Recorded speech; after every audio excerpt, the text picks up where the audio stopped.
Assalamualaikum warahmatullahi wabarakatuh. Kembali lagi di channel Portal Dimensi dan tentunya masih bersama saya Kang Slamet di sini. Kali ini Kang Slamet akan membawakan kisah yang berjudul Tragedi di Puncak Kambengan. Cerita ini ditulis oleh Indra Gunawan. Sebelum kita masuk ke ceritanya, buat kalian yang belum subscribe channel ini, tekan tombol subscribe-nya terlebih dahulu dan tekan tombol notifikasinya agar kalian tidak ketinggalan cerita terbaru dari Portal Dimensi. Gak usah berlama-lama lagi, langsung saja kita masuk ke ceritanya. Tragedi di Puncak Kambengan.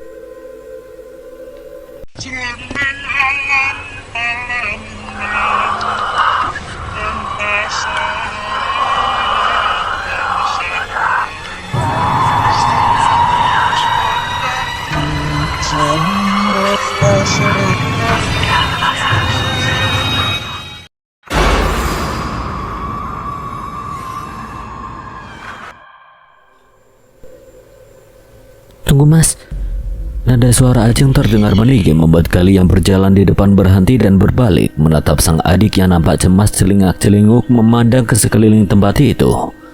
Ada apa? Sepertinya ada yang ngikutin kita. Mengikuti? Ya, tadi aku seperti mendengar suara langkah kaki di kebun bambu itu. Seperti orang yang berjalan mengendap-endap menginjak daun bambu-bambu kering yang berserakan di atas tanah. Gali kembali menatap ke arah kerimbunan kebun bambu itu. Desau angin sepoi-sepoi yang menggoyangkan ranting-ranting bambu itu menimbulkan suara bergemerisik. Sesekali juga terdengar suara berkeriut dari dua batang pohon bambu yang bergesekan karena dipermainkan angin. Tidak ada apa-apa, mungkin hanya musang atau binatang liar lainnya yang kebetulan melintas. Tapi mas, ayolah Jeng, jangan terlalu berprasangka buruk begitu. Siapa juga yang kurang kerjaan sampai harus mengikuti kita di siang bolong begini? Entahlah mas, tempat ini rasanya sangat menyeramkan. Sepi dan... Sudah, jangan berpikir yang macam-macam. Kalau benar ada yang berani macam-macam sama kamu, biar ku ajar mereka. Mas, kali ini jangan asal kalau ngomong. Ini kita di tempat sepi loh. Kalau ada setan lewat yang dengar. Ajeng, mana ada setan keluar di siang bolong begini. Dah, ayo lanjut jalan lagi. Pemakaman sudah deket tuh. Nanti keburu sore dan hujan, bisa repot kita. Dengan wajah cemberut, akhirnya Ajeng kembali melangkah mengikuti sang kakak yang mulai memasuki area pemakaman. Mata gadis itu dengan nanar terus mengawasi suasana di sekitarnya. Perasaannya yang begitu peka mengatakan bahwa apa atau siapa yang telah mengikuti mereka secara diam-diam itu masih mengawasi mereka dari tempat persembunyiannya. Menyeramkan sekali suasana di pemakaman ini mas, bisik Ajeng saat menyadari bahwa area pemakaman itu nampak sangat tak terawat, dikelilingi oleh rimbunan pohon bambu liar yang tumbuh subur dan rerumputan liar yang juga tumbuh subur di antara sela-sela gundukan makam dan batu nisan. Ya namanya juga pemakaman di desa Jeng, gak ada juru kunci yang merawat. Jadi wajar kalau kondisinya seperti ini. Itu makam bapak dan ibu di sebelah sana. Gali menuntun langkah sang adik menuju ke arah dua buah makam yang juga nampak tak terawat. Rumput-rumput liar setinggi betis tumbuh subur di sela-sela batu nisan yang berwarna kehitaman itu. Bapak, Ibu, maaf kalau Gali dan Ajeng baru sempat berkunjung ke sini. Kedua kakak beradik itu lalu duduk bersimpuh di sisi kedua makam itu dan mulai sibuk membersihkan dan mencabuti rumput-rumput liar yang tumbuh di sekelilingnya. Setelah bersih, keduanya lalu khusyuk memanjatkan doa dan menabur bunga-bungaan yang tadi sempat mereka petik dalam perjalanan. Suasana syahdu kembali terasa. Isak tangis samar terdengar dari kedua kakak beradik itu, diiringi suara desau angin yang menggoyangkan pucuk-pucuk ranting bambu. Dan kicau burung tekukur yang terdengar dari kejauhan membuat siapapun yang mendengarnya akan ikut terhanyut oleh suasana yang terasa begitu syahdu. Jeng, ada apa mas? Ajeng yang merasakan ada suara sang kakak menjadi sedikit aneh itu terkejut. Apalagi saat ia menoleh ke arah Gali. Ia mendapati kakak laki-lakinya itu melirik serius ke arah kerimbunan pohon bambu di sisi pemakaman. "Diam dulu," bisik Gali sambil tangannya diam-diam meraba-raba tanah di sekitar tempatnya bersimbuh. Sebongkah batu sebesar kepalan tangan yang ia temukan, ia genggam erat-erat. Lalu dengan sentakan cepat Gali berdiri sambil berteriak lantang dan melemparkan bongkahan batu yang dipegangnya ke arah rimbunan pohon bambu. "Siapa di situ?"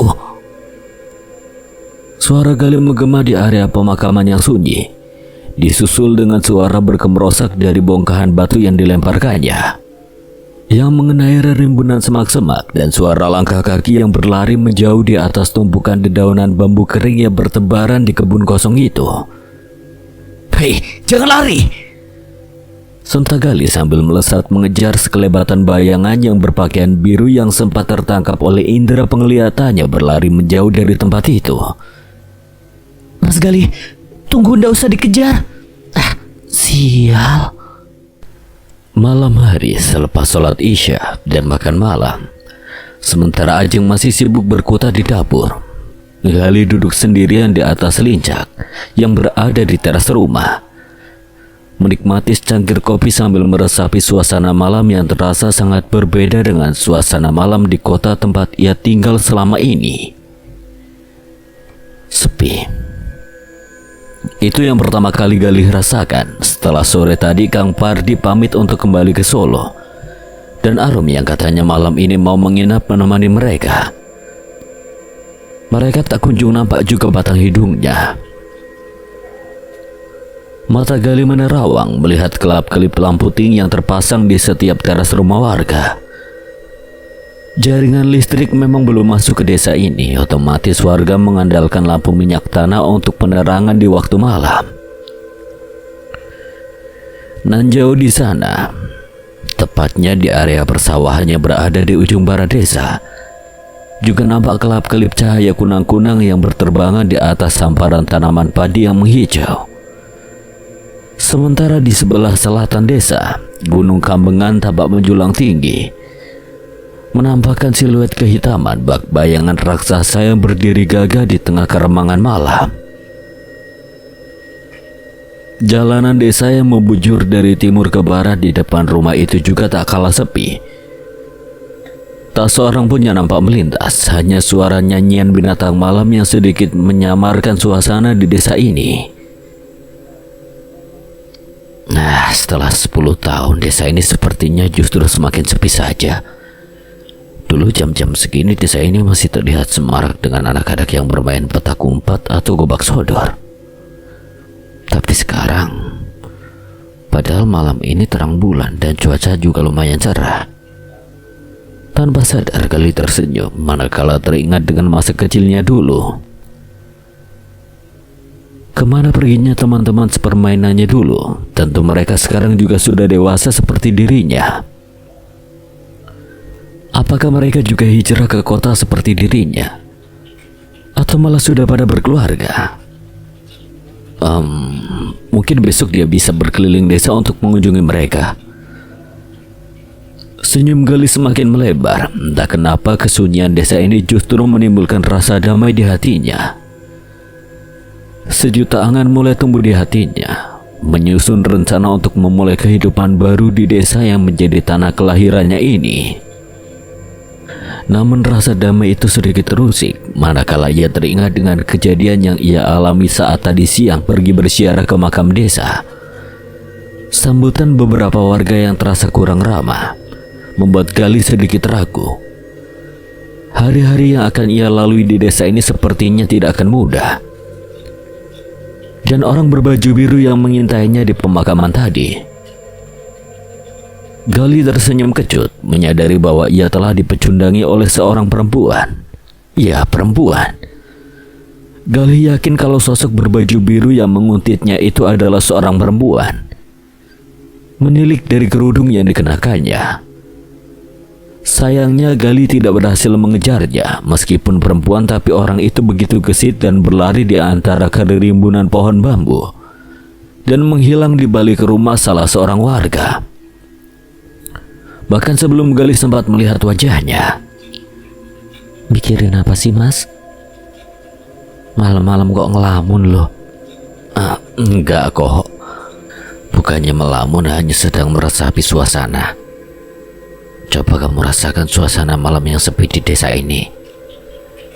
Terasa begitu damai dan menenangkan, bukan? Mas, kali ini cowok kok melankolis gitu. Melankolis katamu? Desa ini, Jeng, desa kelahiran kita. Duduk menikmati suasana malam seperti ini mengingatkanku pada masa kecil dulu. Kamu mulai deh, gak usah mengingat-ingat masa yang sudah lalu, Mas. Nanti malah keinget yang enggak lagi. Ya, sepahit apapun yang namanya masa lalu itu. Besok kita ke pasar ya, Mas? Ke pasar? Iya, kata Rum besok hari pasar. Aku mau beli beberapa peralatan dapur yang sekiranya masih kita butuhkan. Kenapa kau tak ajak Rum saja? Besok rencananya aku mau ngajak Pak Leharno untuk melihat-lihat sawah dan ladang kita yang katanya digarap oleh warga itu. Rum, iya juga ya. Belanja dengan sesama perempuan sepertinya akan lebih menyenangkan. Sama sekali. Besok aku akan membagi-bagikan tugas. Gula sama teh ke tetangga ya, Mas. Kita dibawakan beras dan yang lainnya lumayan banyak tuh sama Bude Katmi. Gak apa-apa kan kalau sebagian kita bagiin ke tetangga. Hitung-hitung sambil berkenalan dengan mereka. Kenapa Mas Galih menatapku seperti itu? Salah ya aku punya keinginan seperti itu? Enggak, adikku. Niatmu itu sama sekali tidak salah, justru sebaliknya. Aku bangga kamu bisa berpikir sampai sejauh itu. Jadi boleh aku bagikan beras, gula, dan teh itu kepada para tetangga? Tentu saja boleh. Besok siang aja sepulang dari pasar kita sama-sama mengunjungi tetangga-tetangga kita. Sekalian aku juga ingin tahu kabar teman-teman masa kecil kita dulu. Asik, jadi tidak sabar. Apa-apaan ini? Serempak Galih dan Ajeng berdiri saat sebuah batu sebesar kepalan tangan yang terbungkus kertas kusam melayang dan menghantam keras daun pintu rumah itu. Sialan, berani-beraninya. Galih yang sekilas melihat sosok bayangan berkelebat cepat di tengah kegelapan segera berlari ke tengah malam. Hei, tunggu! Jangan lari kau! Brengsek! Ajeng, masuk ke rumah dan kunci pintu. Jangan keluar sebelum aku kembali. Aku akan mengejar orang itu. Mas! Seruan Ajeng tidak dipedulikan lagi oleh Galih. Pemuda itu segera melesat dan mengejar sosok si pelempar batu yang berlari ke arah timur. Jangan harap kau bisa lolos dariku. Geram Galih sambil terus berlari mengejar sosok itu. Meski sudah 10 tahun ia tidak pernah menginjakan kaki lagi di desa ini. Namun Galih masih sangat hafal seluk-beluk desa ini. Dan ia tahu betul ke arah mana yang akan dituju oleh sosok itu. Maka saat sosok itu terus berlari ke arah timur, Galih justru membelokkan arah larinya memasuki jalan setapak yang membelah kebun kosong milik warga. Di ujung timur sana jalan desa itu akan berbelok ke arah selatan. Dan dengan memintas melalui jalan setapak itu, Galih yakin ia bisa mendahului sosok si pelempar batu itu dan menyergapnya dari balik kegelapan kebun. Benar saja, saat sampai di dekat tikungan itu Galih bisa melihat sosok itu berjalan tergesa sambil sesekali menengok ke belakang. Sepertinya sedang memastikan kalau ia sudah tidak diikuti lagi.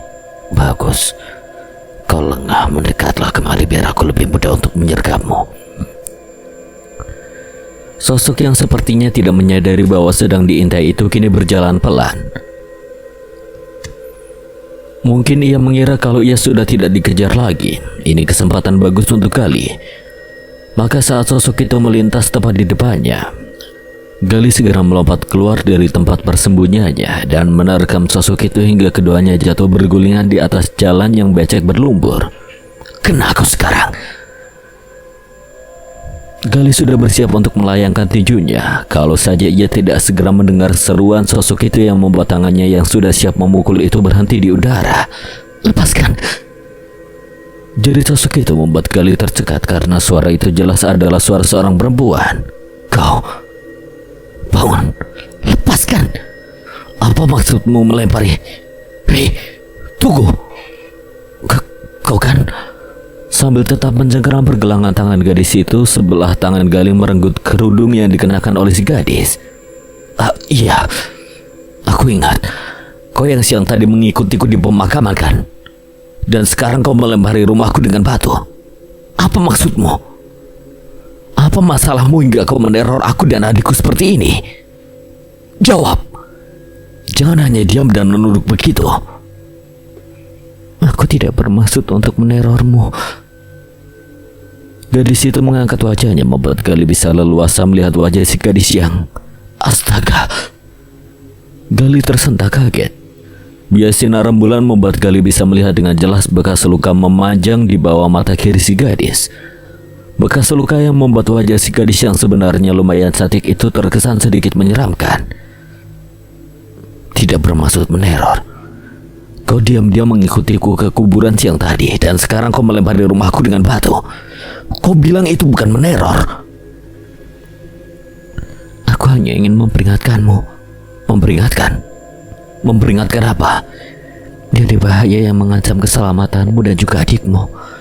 Keputusanmu untuk kembali ke desa ini adalah salah. Lebih baik kalian kembali ke kota atau kalian akan celaka. Omong kosong macam apa ini? Ini desaku, desa tempat kelahiranku. Tak ada yang bisa.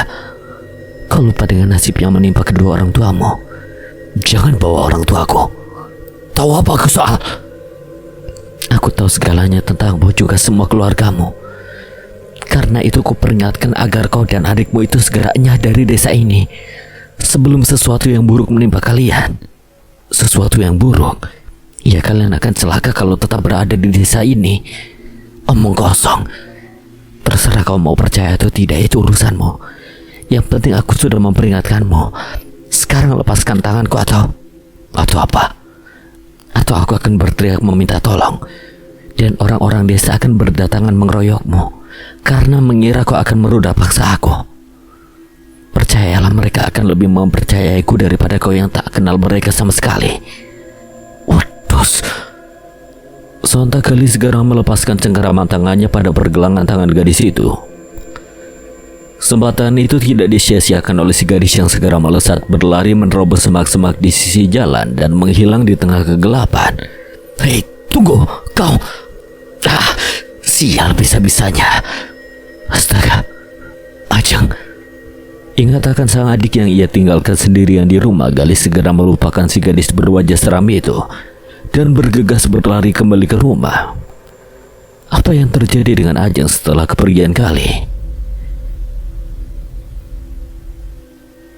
Mas Galih, tunggu.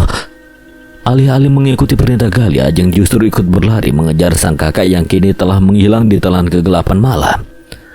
Namun sialnya, kedua kaki mungil gadis itu rupanya tidak mampu mengimbangi kecepatan lari sang kakak. Hingga tak butuh waktu lama, gadis itu pun kehilangan jejak Galih yang telah menghilang entah kemana. Asem tak begini tadi aku tidak ikut mengejar. Kemana sih larinya Mas Galih tadi? Cepat sekali menghilang.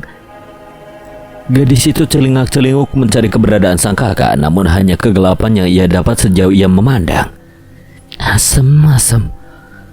Kembali gadis itu menggerutu sambil berbalik dan melangkah. Ia bermaksud untuk kembali ke rumah. Sambil berjalan, matanya terus menatap ke kanan dan ke kiri, berharap menemukan keberadaan sang kakak yang ia cari. Namun lagi-lagi hanya kegelapan dan suasana sunyi yang ia dapati. Pelan namun pasti rasa kesal yang ia rasakan berubah menjadi rasa cemas, yang sekejap kemudian berubah lagi menjadi rasa takut. Tanpa sadar, gadis itu mengusap tengkuknya yang tiba-tiba merinding. Berada sendirian di tempat gelap dan sepi membuat perasaannya tiba-tiba tak nyaman. Suara binatang malam dan bayangan ranting-ranting semak yang bergoyang tertiup angin menambah suasana malam terasa semakin mencekam. Ajeng semakin mempercepat langkahnya sambil sesekali menengok ke belakang. Entah mengapa hati kecilnya mengatakan kalau ada sesuatu yang tengah mengikuti langkahnya. Namun saat ia tengok, tidak ada apapun yang ia temui di belakangnya selain kegelapan. Gadis itu bergidik ngeri, lalu tanpa pikir panjang lagi segera berlari secepat yang ia bisa hingga saat sampai kembali di halaman rumahnya. Nafasnya terasa hampir putus di tenggorokan. Ajeng berhenti sejenak saat sampai di tengah-tengah halaman, membungkuk dengan kedua tangan bertumpu pada lutut sambil mengatur napasnya yang terengah-engah. Suara gemerisik dari dedaunan yang bergesekan tertiup angin membuat Ajeng berjingkat kaget. Lalu buru-buru kembali melangkah cepat bermaksud untuk masuk ke dalam rumah. Namun saat sampai di teras, langkah gadis itu kembali terhenti.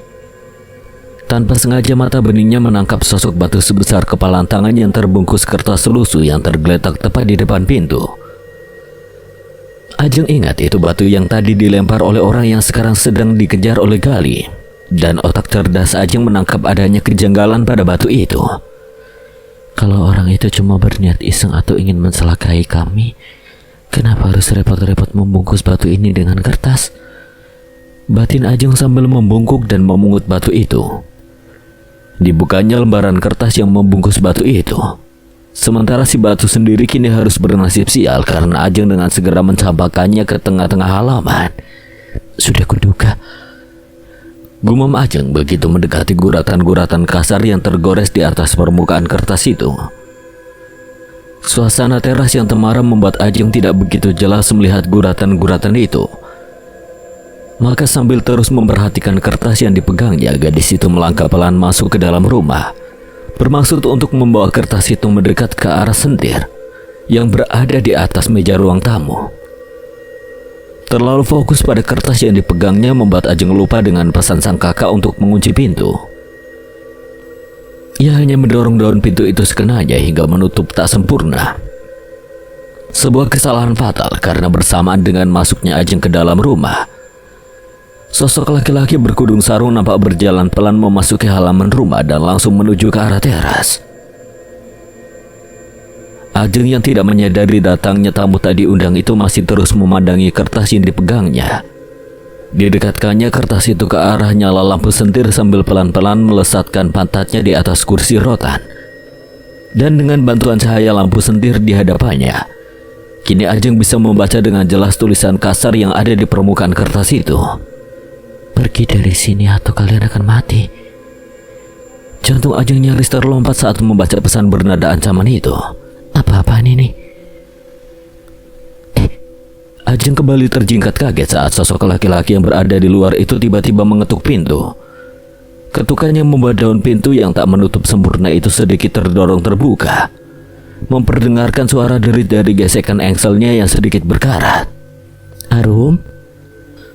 Ajeng yang mengira bahwa yang datang adalah Arum yang sore tadi memang berjanji akan menginap di rumah berseru senang. Namun rasa gembira yang dirasakan gadis itu seketika lenyap manakala ia berdiri dan berbalik. Yang ia dapati sedang berdiri di ambang pintu bukanlah Arum adik sepupunya, melainkan seorang lelaki berkerudung sarung yang sama sekali tidak dikenalnya. Siapa kau?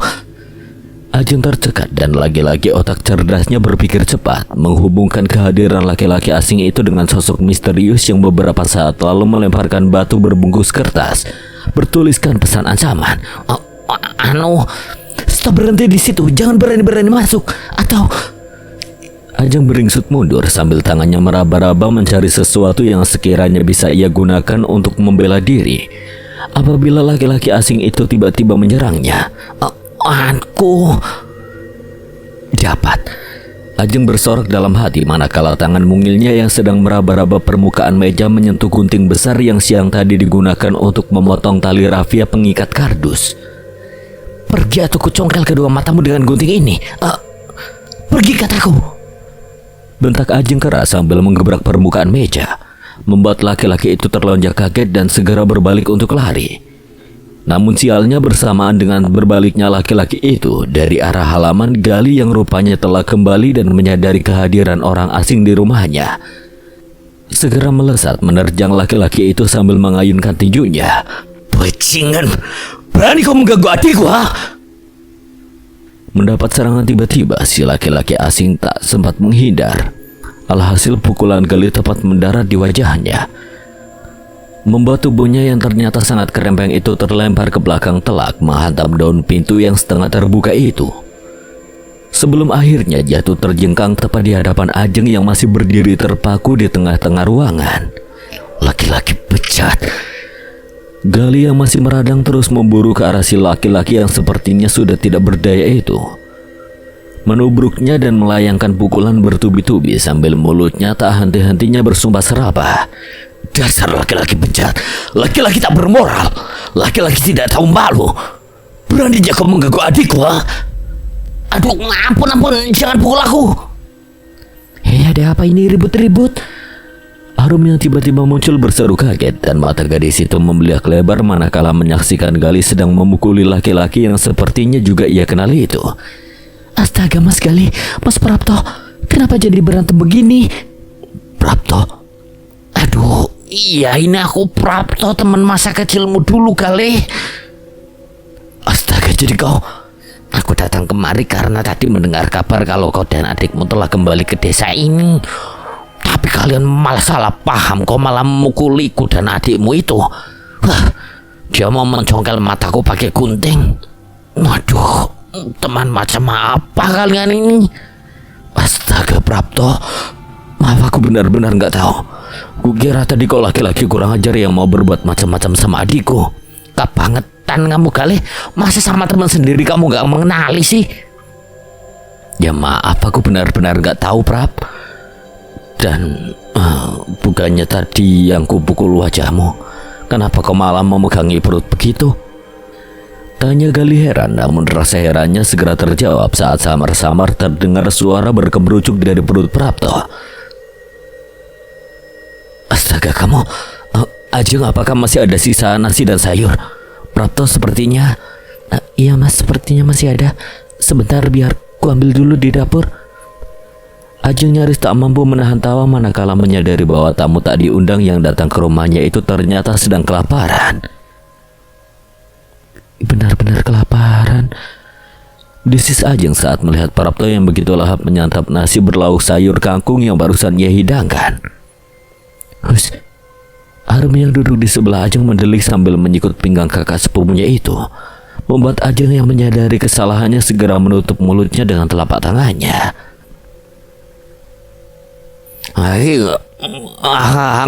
Angkung. Mas Prapto itu ditelan dulu makanannya kalau mau ngomong. Arum mengingatkan saat Prapto berkata dengan mulut penuh nasi, membuat apa yang ia katakan tidak begitu jelas terdengar. Maaf, jadi apa yang membuat kalian akhirnya memutuskan untuk kembali ke desa ini?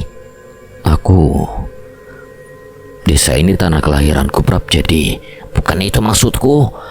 Kalau kulihat dari penampilan kalian, aku yakin hidup kalian di kota sana sudah cukup enak. Sementara di desa ini... Nambah nasinya Mas. Ajeng menyela begitu melihat piringnya diletakkan oleh Prapto di atas meja telah licin tandas tanpa menyisakan nasi sebutir pun. Tidak Ajeng, terima kasih. Ini sudah lebih dari cukup kok. Hidup di desa itu tidak mudah Gali. Prapto mengeluarkan bungkusan plastik berisi tembakau dari dalam kantong celananya. Kau tahu nasi beras seperti yang kau berikan kepadaku tadi belum tentu sebulan sekali kami bisa menyantapnya.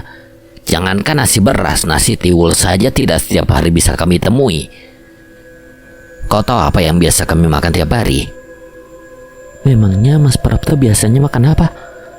Kau tahu bulgur atau gaberjeng? Prapto menatap Ajeng sekilas. Bulgur sama dengan biji-bijian sejenis gandum yang dikeringkan. Gaber sama dengan ampas atau limbah dari hasil pembuatan tepung kanji. Mohon koreksinya kalau ternyata salah ya. Tahu yang biasa buat makan kuda itu kan? Ya di kota mungkin bulgur dan gaber biasa dijadikan makan kuda. Dan di desa ini kami terpaksa harus makan makanan kuda itu hanya demi untuk bertahan hidup. Astaga, benarkah itu Mas? Buat apa aku bohong Jeng? Sawah yang bisa ditanami padi di desa ini hanya beberapa petak. Itu pun hanya mengandalkan air hujan. Sementara untuk membeli beras kau pasti tahu sendiri harga beras sangatlah mahal. Kami tidak mungkin sanggup untuk membelinya. Jadilah sedikit beras yang kami dapat dari hasil panen sawah yang hanya beberapa petak itu kami irit-irit. Segenggam beras biasa kami campur dengan seperuk atau 2 peruk bulgur atau gaber sebelum dimasak. Kadang aku geli sendiri saat mau makan. Sepiring bulgur dengan hiasan beberapa butir nasi beras. Kalau diperhatikan jadi seperti langit gelap dengan hiasan beberapa bintang yang berkilauan. Prapta tertawa terdengar sangat sumbang di telinga Gali yang sangat serius mendengarkan ceritanya. Kenapa kau tidak berusaha untuk mencari kerja Mencari kerja?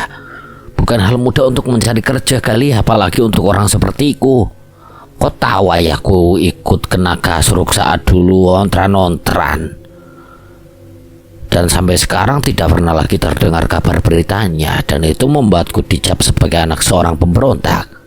Sangat jarang, bahkan nyaris tidak ada orang yang mau memberi pekerjaan kepada anak pemberontak sepertiku ini. Bahkan meski aku pergi ke kota sekalipun. Ya Allah, sampai segitunya, Mas. Ya begitulah nasibku, Jeng. Dan bukan hanya aku saja sih sebenarnya, tapi juga banyak warga desa lain. Orang-orang yang dulu digaruk saat ada kerusuhan itu, rata-rata mereka sampai sekarang tidak pernah kembali. Entah bagaimana nasib mereka kini dan keluarga yang mereka tinggalkan. Nasibnya ya sama seperti aku ini. Masih untung kami tidak diusir dari desa ini. Untuk bertahan hidup kami terpaksa berkelana ke desa-desa yang jauh di utara sana, yang tanahnya lebih subur, menjadi buruh macul pada orang yang kaya yang punya sawah luas dengan upah seberuk 2 beruk tepung gaplek. Ya ampun, Mas, seperti itu kah kehidupan di desa ini? Ya begitulah, tapi nggak lupakan. Aku tidak ingin merusak suasana pertemuan kita ini dengan cerita sedih itu. Aku senang setelah hampir 10 tahun akhirnya aku bisa bertemu dengan kalian lagi. Sahabat-sahabat terbaik yang selama ini aku rindukan. Jadi kenapa tidak kita rayakan saja pertemuan ini? Kita bisa bikin api unggun di halaman sana, biar nanti ku cabut beberapa batang singkong dari kebunku dan kita bakar rame-rame. Wah, usul yang bagus, Mas. Pasti seru tuh bikin api unggun sambil. Sudah malam, Jeng, lebih baik kau ajak Arum tidur sekarang. Tapi, Mas, besok kalian mau ke pasar kan? Tentu kalian harus bangun pagi-pagi karena jarak pasar lumayan jauh. Tegas sekali membuat wajah ceria Ajeng berubah menjadi keruh seketika. Namun untuk membantah perintah sang kakak jelas Ajeng tidak akan berani. Maka meski dengan berat hati, akhirnya gadis itu pun mengajak Arum untuk masuk ke kamar. Sementara Gali dan Prapto segera keluar menuju halaman dan mulai menyalakan api unggun di halaman. Sekian lama tak bertemu, rupanya kau masih belum berubah ya? Apanya yang tak berubah? Aku sudah tumbuh sampai sebesar ini dan kau bilang belum berubah. Bukan itu maksudku, tapi caramu melindungi Ajeng. Dulu ku dengar kau mati-matian menghalangi Ajeng agar tidak sampai melihat kondisi kedua orang tuamu saat kejadian naas malam itu. Aku salut akan hal itu. Dan malam ini pun sepertinya kau masih melakukan hal yang sama terhadap adikmu. Apa maksudmu? Ayolah, tidak usah pura-pura kali. Tadi sempat kulihat kau sepertinya kurang suka saat aku beberapa kali melirik ke arah Ajeng. Kau takut kalau adikmu itu kumakan ya? Sialan. Bisa kamu berpikir. Aku bilang tidak usah pura-pura.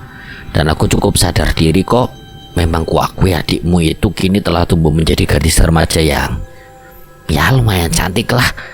Dan jujur aku sempat kagum melihatnya. Tapi aku sadar siapa diriku kali. Sekedar mengagumi gak ada salahnya kan? Kampret, malah jadi ngomongin adikku sih. Lupakan soal itu. Tapi aku juga yakin dengan menyuruh Ajeng untuk cepat-cepat tidur dan mengajakku berbicara di sini, pasti ada sesuatu yang ingin kau bicarakan yang tidak boleh diketahui oleh Ajeng. Benar kan? Rupanya kau tidak sebodoh yang kukira ya, Prapto. Memang ada sedikit yang ingin kutanyakan padamu. Soal orang misterius yang melempari rumahmu dengan batu yang disertai surat ancaman itu. Tepat sekali. Loh, bukannya tadi kau bilang sama Ajeng kalau itu hanya ulah orang iseng? Seorang teman lama yang sengaja memberi kejutan pada kalian. Semprul, kau pasti tahulah kalau itu cuma akal-akalanku untuk menenangkan Ajeng. Kalau ku bilang apa yang sebenarnya, bisa-bisa dia akan ketakutan dan minta pulang ke Solo. Alah, tinggal bilang gak mau kan beres. Kulihat Ajeng cukup segan denganmu dan sama sekali tidak pernah berani membantahmu. Kau belum tahu sifat Ajeng, Prap. Memang dia jarang membantah kata-kataku, tapi kalau sudah ketakutan dan merasa tidak nyaman tinggal di desa ini, sementara aku tidak mengizinkannya untuk kembali ke Solo, yang ada dia akan mengadu sama budeku yang di Solo.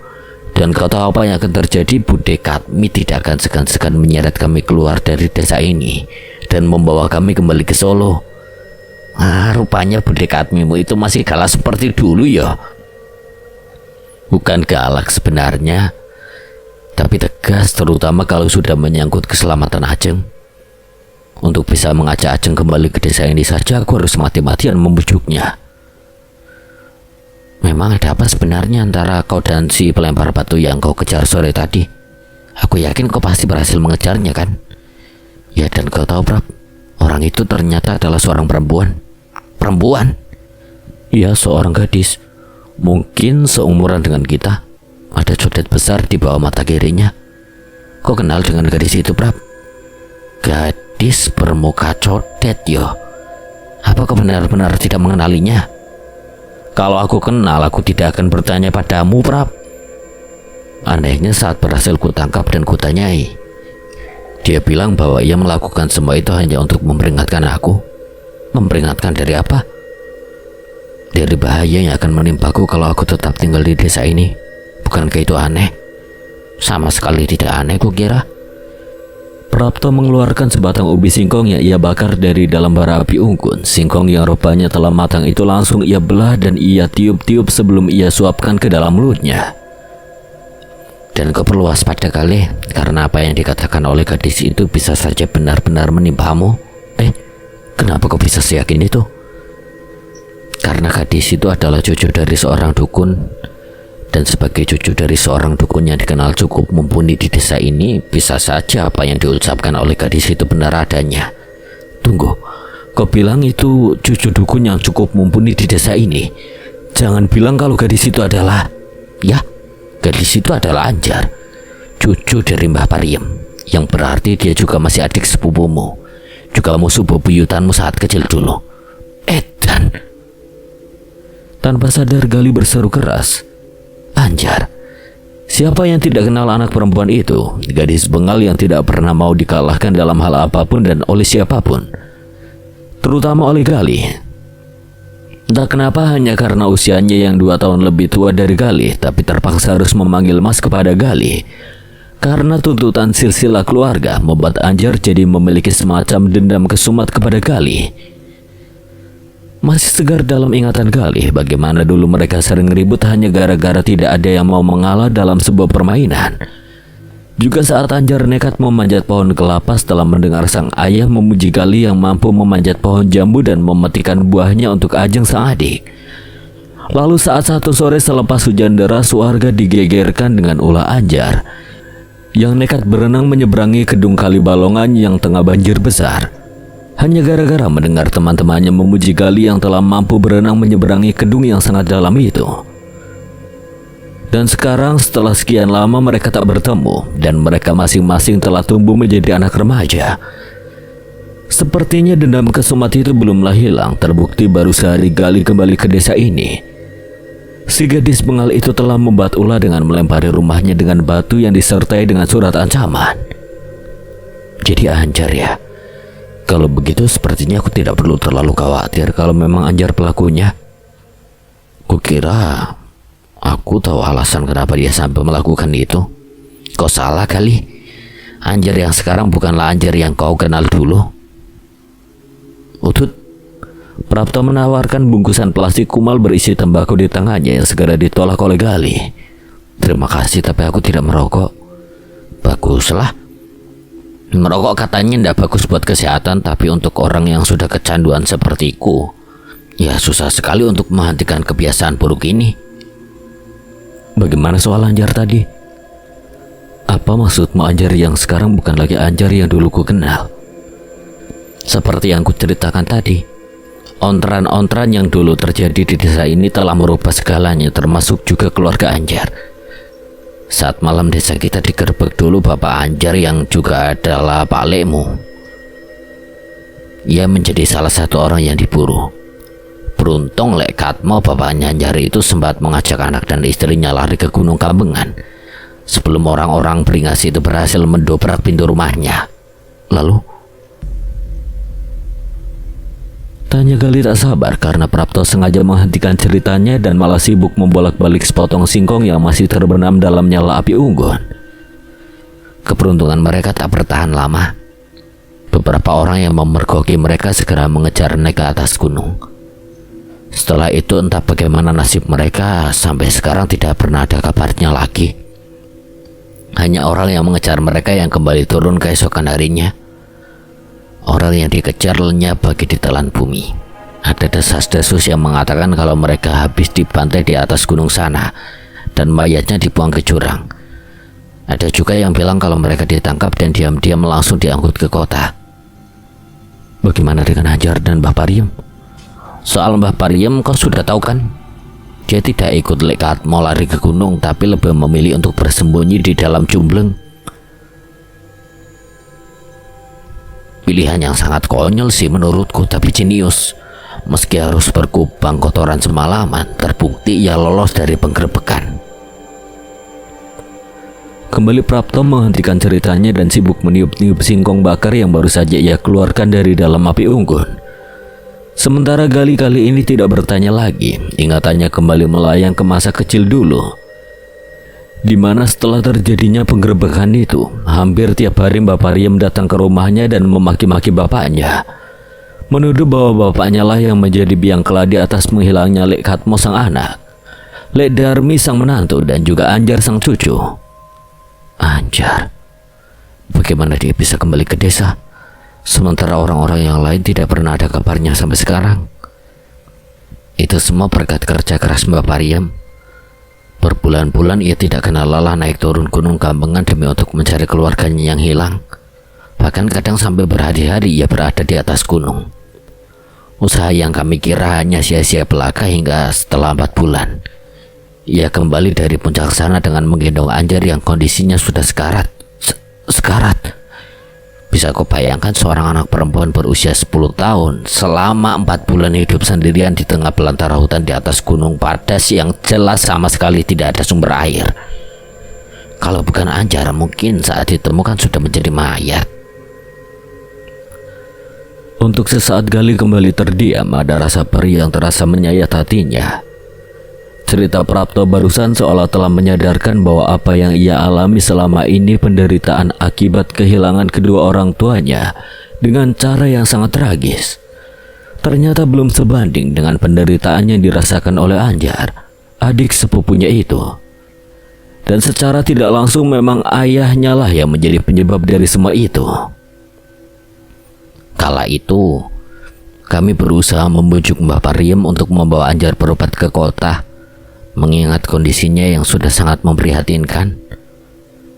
Namun Mbah Pariem bersikeras menolak. Ia dengan sabar mengobati Anjar dengan kemampuannya sendiri. Kau tahulah, semenjak lama Mbah Pariem memang telah dikenal sebagai dukun handal dalam soal pengobatan. Namun melihat kondisi Anjar yang... Bagaimana kondisi Anjar saat itu? Kan tadi sudah aku bilang, dia sudah setengah mati. Tubuhnya nyaris tinggal tulang berbalut kulit dan penuh luka yang telah mulai membusuk dikerupungi lalat dan juga belatung, terutama luka di bawah mata kirinya. Kami yakin saat itu hanya dengan dedaunan dan akar-akaran yang biasa digunakan oleh Mbah Pariem selama ini untuk mengobati orang sakit. Mustahil Anjar bisa selamat, tapi sepertinya... Apakah kau punya kopi? Hamba rasanya merokok tanpa ngopi. Oh iya, aku sampai lupa. Sebentar, biar ku buatkan dulu di dapur. Gali segera bangkit dan masuk ke dalam. Tidak lama ia telah kembali dengan 2 cangkir kopi yang aromanya tercium sampai ke indera penciuman Prapto, membuat mata pemuda itu berbinar seketika. Harum sekali. Entah sudah berapa tahun aku tidak pernah mengendus aroma wangi kopi seperti ini. Nanti ku kasih sedikit untuk kau bawa pulang. Sekarang lanjutkan dulu ceritamu. Sabarlah sedikit, biar ku nikmati dulu minuman surga ini. Jadi kenapa kau jadi sangat ingin tahu soal kisah hidup Anjar? Bodoh, biar bagaimanapun dia masih saudaraku, Prap. Dan kalau aku baru tahu sekarang soal penderitaan yang ia alami ini, betapa bodohnya aku. Bodoh dan sangat jahat. Tak kusangka ya, rupanya kau masih peduli padahal dia itu sangat membencimu. Itu masa lalu, Prab. Apalah arti kebencian seorang anak-anak seusia kita dulu. Dan sekarang tentu sudah lain ceritanya. Kita sudah sama-sama dewasa, sudah mampu berpikir dan membedakan antara mana yang baik dan mana yang buruk. Selain itu, ya, aku mengerti. Dan daripada kau memintaku untuk menceritakan kisah Anjar, kenapa tak kau temui saja dia secara langsung? Aku. Ya, kenapa memangnya? Sebenarnya, ayolah, tadi kau bilang dia saudaramu kan? jadi sudah sewajarnya kalau kau menemuinya. Setelah sekian tahun kalian tidak pernah bertemu. Atau kau masih takut kalau ditantang gelut lagi seperti saat kecil dulu? Ngawur kamu. Bukan Anjar yang membuatku segan untuk berkunjung, tapi neneknya. Mbah Pariem maksudmu? Ya, kau tahu sendiri kan. Semenjak peristiwa itu, Mbah Pariem menjadi sangat membenci ayahku. Aku takut kalau ia juga membenciku, apalagi. Benar juga yo. Apalagi sekarang Mbah Pariem sudah agak kurang waras dan sudah jadi dukun sakti pula. Kurang waras? Dukun sakti? Apa maksudmu? Ya perlu kau tahu kali. Sampai saat ini Mbah Pariem masih sering naik turun Gunung Kambengan untuk mencari anak dan menantunya yang telah 10 tahun hilang. Kukira ia memang sudah tidak waras akibat kehilangan anak dan menantunya. Dan mungkin karena terlalu sering naik turun gunung itu, akhirnya belakangan ini Mbah Pariem menjadi orang yang sedikit aneh. Aneh? Beberapa kali ia mengatakan hal-hal yang akhirnya benar-benar terjadi di desa ini. Perlu kau tahu, beberapa bulan yang lalu anak Kang Sardi yang tinggal di ujung barat desa ini, anaknya mati kelelep di gedung Kali Balongan sana. Setelah 2 hari sebelumnya Mbah Pariem sempat mengingatkan Kang Sardi agar anaknya tidak sampai main ke Kali Balongan. Itu hanya satu dari sekian ucapan-ucapan Mbah Pariem yang akhirnya benar-benar menjadi kenyataan. Tunggu, apa itu berarti Mbah Pariem bisa meramal? Entahlah. Yang jelas sama seperti Anjar, Mbah Pariem yang sekarang bukanlah Mbah Pariem yang pernah kau kenal dulu. Karena itu tadi aku memperingatkan agar kau tidak meremehkan peringatan yang diberikan oleh Anjar padamu.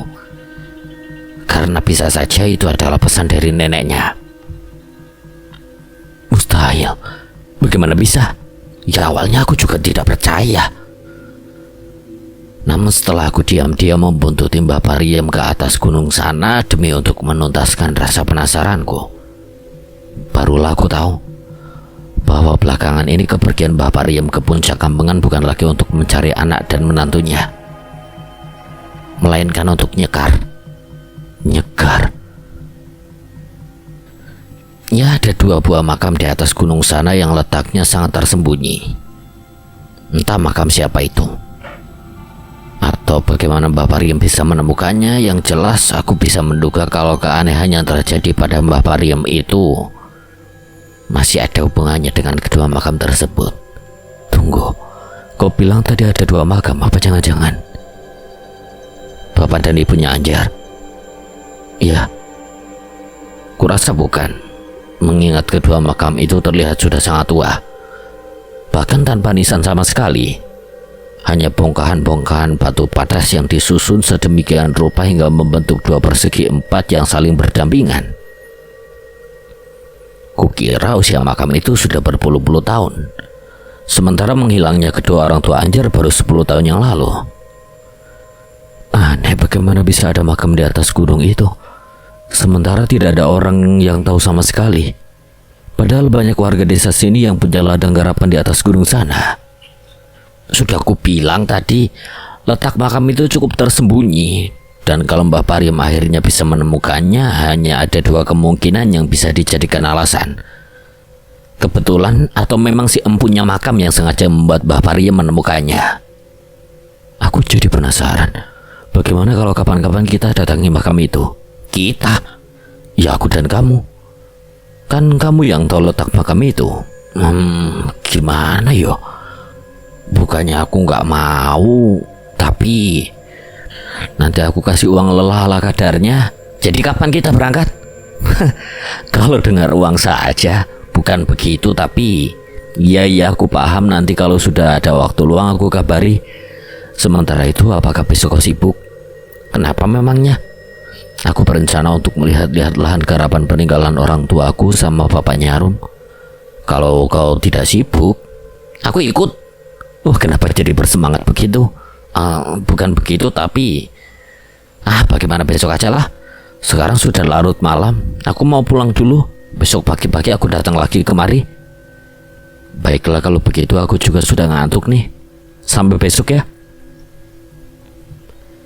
Kedua sahabat itu pun akhirnya berpisah. Gali segera beranjak masuk ke dalam rumah setelah memadamkan sisa-sisa api unggun dan berbaring di atas ranjang yang ada di bekas kamar kedua orang tuanya. Malam semakin larut dan udara juga terasa semakin dingin. Mendatangkan rasa kantuk yang teramat sangat membuat Gali tanpa sadar telah berkelana ke alam mimpinya. Hari kedua di Margopuro. Rencana Gali untuk melihat-lihat sawah dan ladang peninggalan kedua orang tuanya sepertinya harus tertunda karena Ajeng sang adik terus-terusan merengek memintanya untuk membereskan rumah dan pekarangan di sekitarnya. Ajeng memang seorang perempuan sejati. Segala sesuatu harus terlihat bersih dan rapi di matanya. Sementara rumah dan pekarangan ini sangat jauh dari kata bersih dan rapi. Rumput-rumput di halaman itu harus dicabuti, Mas. Terus semak-semak di kebun kanan kiri dan belakang rumah itu juga sepertinya harus dibabat sampai bersih, biar nggak menjadi sarang ular atau binatang lainnya. Itu pintu di jendela yang sudah hampir copot dari engselnya juga harus segera diperbaiki. Dan yang paling penting, aku butuh kamar mandi. Aku nggak mau mandi di tempat terbuka seperti itu. Meski sumur letaknya di belakang rumah, tapi tetap saja ada kemungkinan orang iseng yang mengintipku saat sedang mandi. Kata-kata Ajeng yang begitu tegas dan nyaris tanpa jeda itu jelas tidak akan pernah bisa dibantah oleh Gali. Maka mau tidak mau, Gali harus menunda rencananya untuk melihat sawah dan ladangnya bersama Pak Leharno. Beruntung, Prapto yang sesuai dengan janjinya kemarin pagi itu datang ke rumah Gali. Dengan senang hati membantu semua pekerjaan Gali, hingga pekerjaan yang lumayan banyak itu bisa cepat diselesaikan. Prapto yang memang sudah terbiasa bekerja di sawah dan di ladang bekerja dengan sangat giatnya. Sementara Gali yang tidak terbiasa dengan pekerjaan semacam itu terlihat begitu kepayahan. Ajeng sendiri begitu pulang dari pasar bersama Harum dan melihat bahwa Prapto membantu pekerjaan kakaknya segera sibuk di dapur, sekedar untuk menyiapkan minuman dan makanan ala kadarnya. Butuh waktu 2 hari untuk membereskan pekerjaan yang lumayan banyak itu. Itu pun berkat kesigapan Prapto yang ternyata cukup terampil dalam mengerjakan segala macam pekerjaan. Halaman serta kebun telah bersih kini, karena rumput-rumput liar serta semak belukar yang memenuhi area itu telah mereka babat dan mereka bakar habis di kebun belakang. Sebuah kamar mandi sederhana dengan dinding bilah-bilah bambu dan atap anyaman daun kelapa yang juga telah siap di dekat sumur.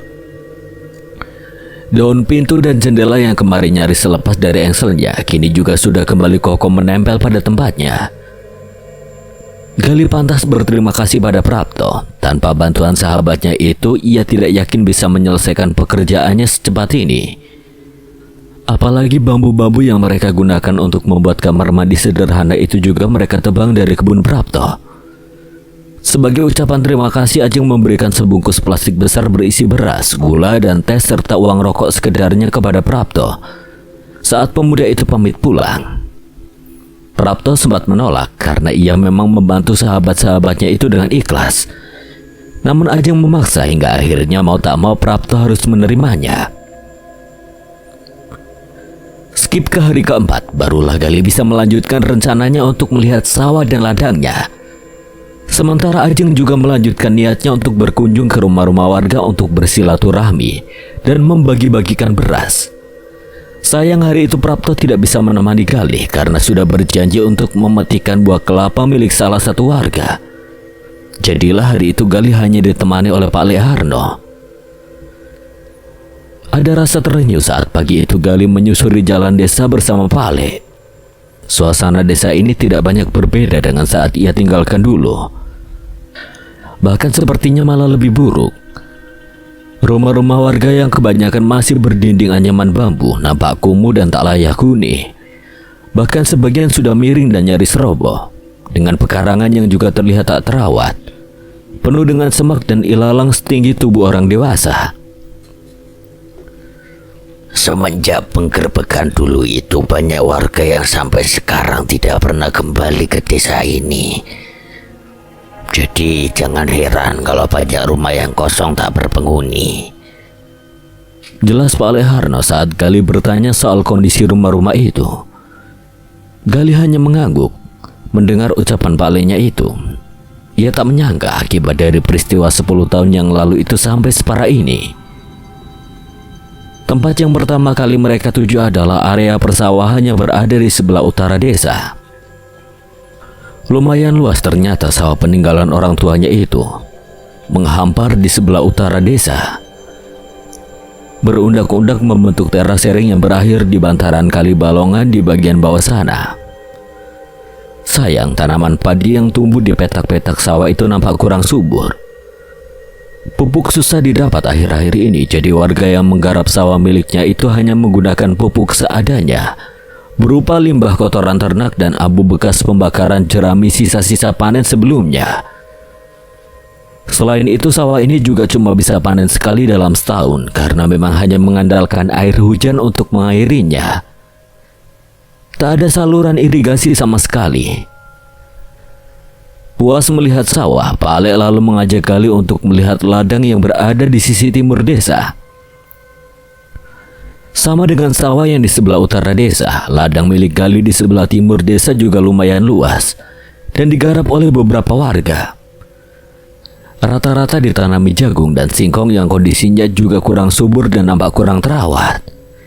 Semua hasil panen sawah dan ladangmu selama ini setelah dibagi dua dengan si penggarap, semua langsung kukirimkan ke budimu di Solo. Ya Pak Le, Budi juga sudah cerita dan semua uang itu kini juga sudah diserahkan padaku. Ada selintas ide yang terbesit di benaknya setelah melihat area sawah dan ladang miliknya. Juga kehidupan warga desa ini, Gali sering menemani sang bude ke Tawangmangu untuk mengambil sayur mayur dari para petani. Dan cara bertani warga di sana sangat jauh berbeda dengan warga sini. Mereka lebih bisa memanfaatkan lahan yang mereka miliki hingga bisa lebih menghasilkan lagi. Kalau cara bertani warga di Tawangmangu itu diterapkan di desa ini, Gali yakin kehidupan warga di sini juga akan meningkat dan tidak semiskin sekarang ini. Samar Gali tersenyum. Ide brilian yang ia dapat itu nanti bisa ia bicarakan dengan Pak Le-nya. Siapa tahu Pak Le bisa membantunya untuk meyakinkan warga. Dan andai nanti ide itu berhasil, Gali yakin pandangan negatif para warga terhadap dirinya dan Ajeng akan berubah.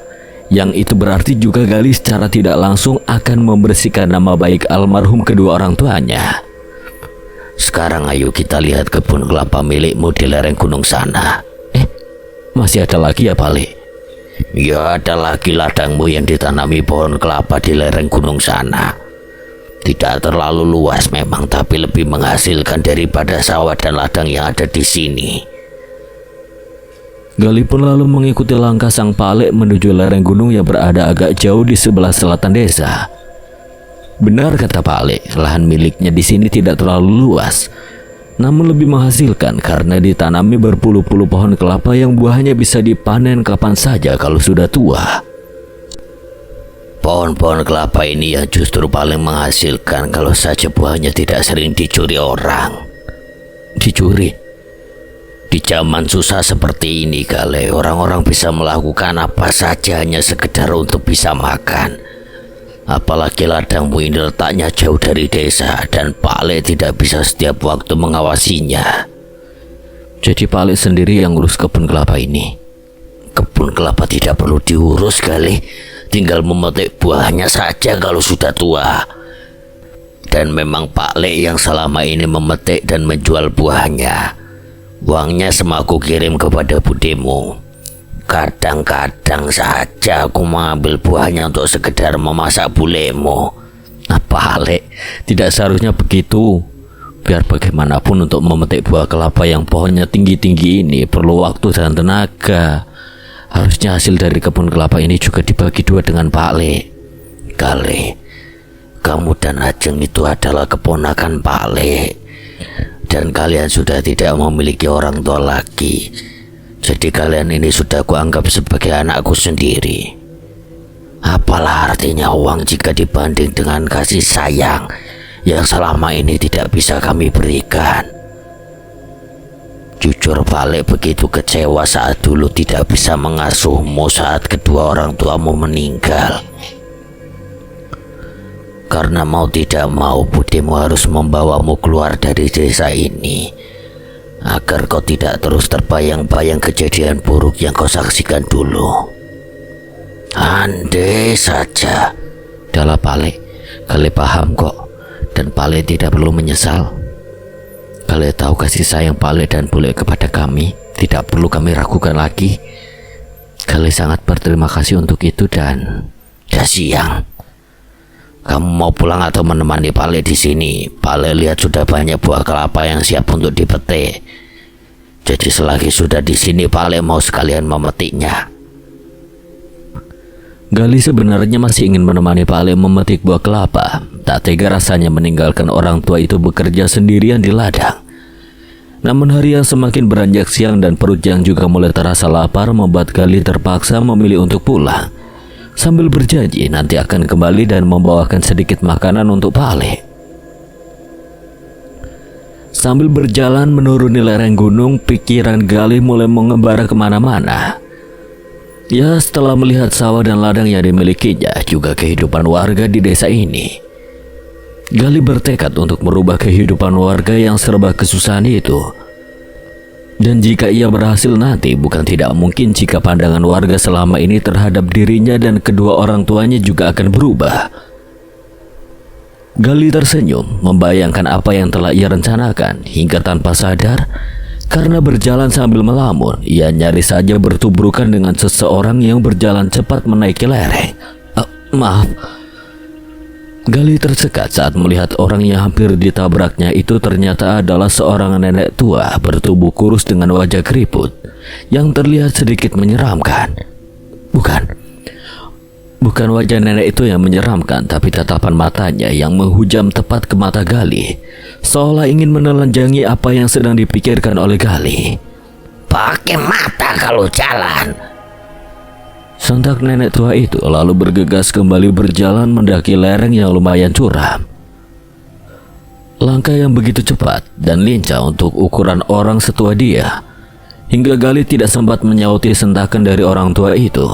Luar biasa, sudah setua itu tapi masih sangat lincah mendaki lereng.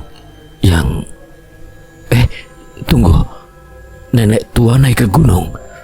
Jangan-jangan Mbah Pariem. Gali berbalik dan menatap si nenek yang ternyata sudah cukup jauh meninggalkannya. Tak salah lagi, batin Gali. Perempuan tua renta yang masih sanggup mendaki gunung dengan sangat lincahnya, siapa lagi kalau bukan Mbah Pariem? Dan itu berarti apakah dia akan berziarah ke makam tua misterius seperti yang diceritakan oleh Prapto beberapa malam yang lalu? Kalau iya, maka ini kesempatan emas bagi Gali untuk membuntuti nenek itu dan mengetahui apa yang akan dilakukan oleh nenek itu di puncak sana. Rasa penasaran membuat Gali lupa akan janjinya kepada Pak Lek. Tanpa pikir panjang, ia segera merubah arah langkahnya mengikuti si nenek yang telah jauh meninggalkannya.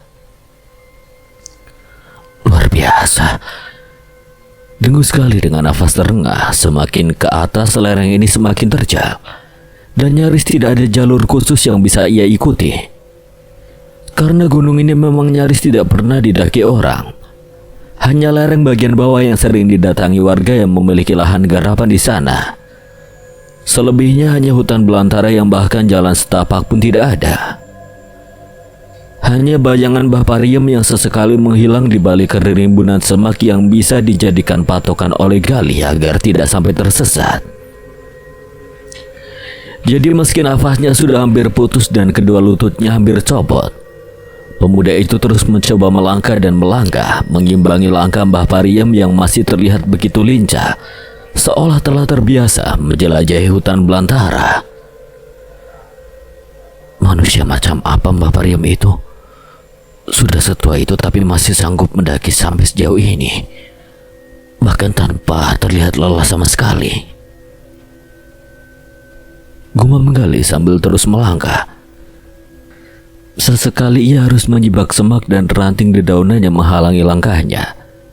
Di lain waktu harus terpaksa merangkak dan melewati lereng yang nyaris tegak lurus. Meski begitu, kedua matanya tetap fokus memandang ke arah Mbah Pariem yang seperti mulai mengurangi kecepatan langkahnya. Apakah sudah sampai? Gali mengamati suasana di sekitarnya. Hanya lebatnya belantara yang bisa ia lihat, tanpa bisa memastikan apakah ia kini sudah berada di puncak atau belum. Sial. Buru-buru Gali menyelinap ke balik semak-semak saat tiba-tiba Mbah Pariem berhenti dan menoleh ke belakang. Hampir saja ketahuan. Desis Gali sambil terus mengamati Mbah Pariem dari balik semak-semak. Perempuan tua itu nampak celingak-celinguk memperhatikan suasana di sekitarnya, seolah sedang memastikan bahwa tidak ada orang yang mengikutinya. Apa yang... Gumaman Gali tertahan saat tiba-tiba Mbah Pariem menyelinap ke balik semak-semak yang ada di hadapannya.